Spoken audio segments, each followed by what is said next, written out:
Hi guys, Arthur here from Homeowner DIY. Guys, this is your quick tip of the week. So this water heater here, I am going to change out the anode. I installed this back in January. It was actually January 1st, 2021. So this has been 5 years. So the anode is back here. This is the plastic cover that you're going to have to take out. I think I did this last time when I did this. So what I did was I took a screwdriver, I put it into the side and pulled it out. So the anode is down inside here. So when I did the install here, I made sure that the hot was far back enough that this is going to be accessible. So everything is going to work out here. But we'll change out this anode. This is going to be 5 years. So we'll see what the anode looks like after 5 years. So what we'll do now is material and tools. All right, this is the materials and tools list for this job. So I have a new anode. I also have an anode that I pulled out of my tank. Now this anode is still in good shape. Depending on what the homeowner tells me, if he wants me to install the new anode, I'll do that. We'll see what the condition of the current anode is in, because the original anode to the tank is a fair bit thicker, so I may just clean off the anode and throw it back in. Now, if you go the route where you just clean off the anode like I did here, and you throw this anode back in, you'll get a few more years out of it, maybe 2 or 3, but your anode at some place will have to be replaced regardless, so it depends on the condition. For tools, a 27mm by 1/2 inch drive socket, a 1/2 inch impact. Now, if you're going to use a new anode, you'll need a grinder to cut the anode down. For safety equipment, safety glasses, earplugs, and if I'm going to reuse the anode and it just needs to be cleaned off, a putty knife and a steel bristled brush. Flathead screwdriver to open the drain on the tank, and because there is a floor drain here, a washer hose to drain the tank into the floor drain. Guys, this is the materials and tools list for this job. So let's change out this anode. All right, so we'll shut the tank off.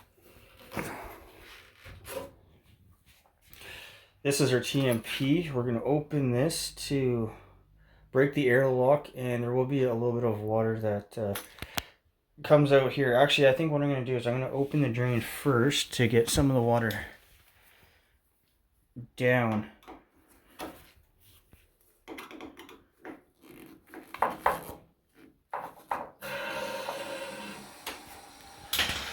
Alright, so for the water level, all we want to do is just get it down to about here, because the anode is at the very top.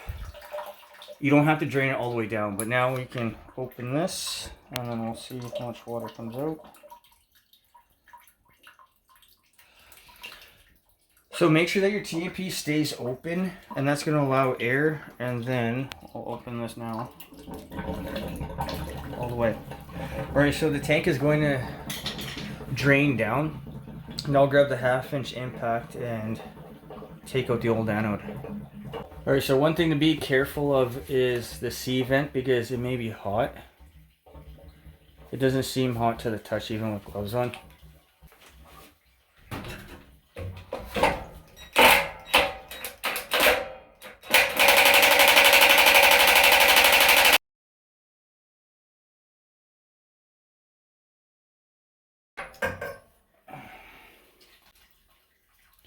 Alright, so the anode is loose. I think I'm going to have to go and grab a magnet to pull it out.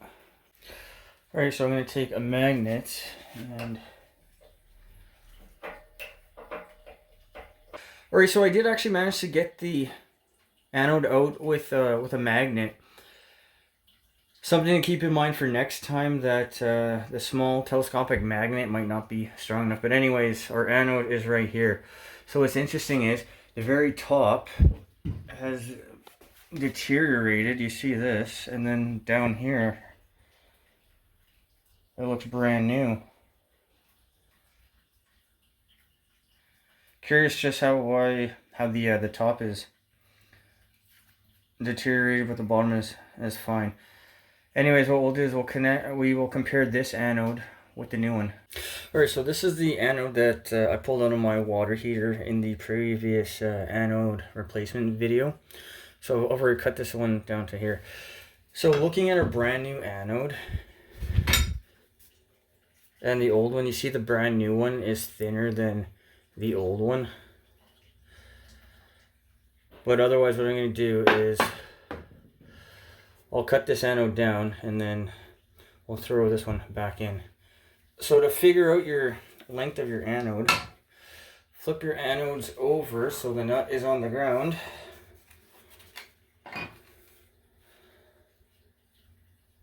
And I'll cut right where my thumb is with the grinder.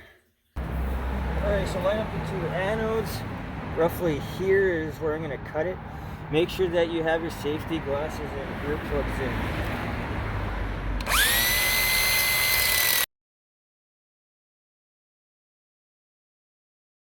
in. Okay, I'm going to put the new anode back in once again. Make sure that the C vent isn't hot so you don't burn yourself.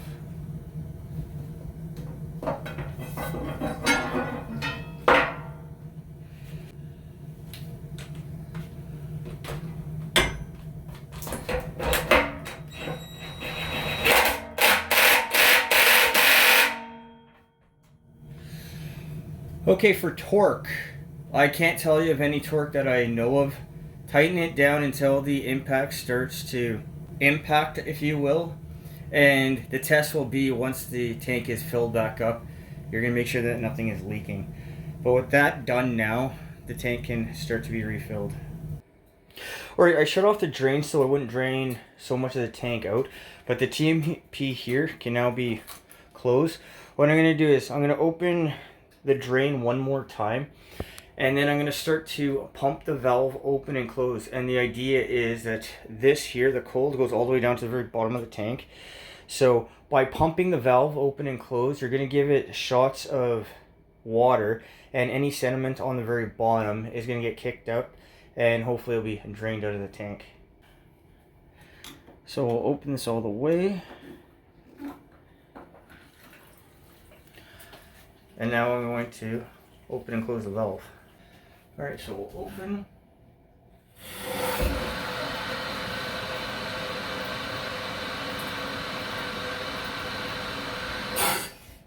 Close. The sediment is now, any sediment in the bottom is getting kicked up.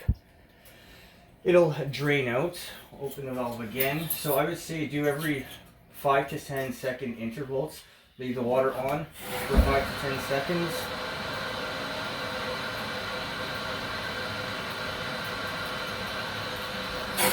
And then shut it off for 5 to 10 seconds.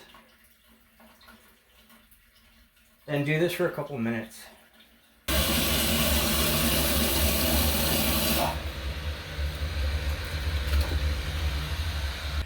Alright, with the drain turned off, open the tank. Oh, we already have water coming out of the TMP. Alright, now the last thing to check is the anode itself, to make sure that nothing is dripping. Water will start to bubble out of the top here if you do have a leak. Now keep one other thing in mind as well, that there's going to be air on the hot side, so you're going to have a little bit of gurgling and spraying from the hot side for maybe 30 seconds until all the air from the hot side has been pushed out. Okay, once again, check the anode to make sure that there's nothing leaking. If it leaks, it'll leak very quickly within 10-15 minutes because it's a pressurized system. Otherwise, I've written down anode 2026. That will be the indicator for when this thing was changed. So I've gotten the bubbles out of the hot side. Just run 1 or 2 faucets, and then after 30 seconds or a minute, all the bubbles will be gone, and then you'll have a nice stream of water once again. Otherwise, this anode is now done. What's interesting is when I did my anode last month, it was caked in, I think, calcium white powder. This anode here looks clean, and the water comes from the same place, so I don't know why that is, but you learn something new. Otherwise, this is how you replace your anode. When you replace your anode, I suggest you flush out your tank as well. So pump your valve while the drain is open, and you'll get the sediment out of the bottom of the tank. Guys, check out the description. I did a video on this specific water heater. The water wasn't getting hot enough, and that was due to sediment buildup. Other than that, this anode is done, and we'll do this again in the next 3 to 5 years. Guys, that's your quick tip of the week.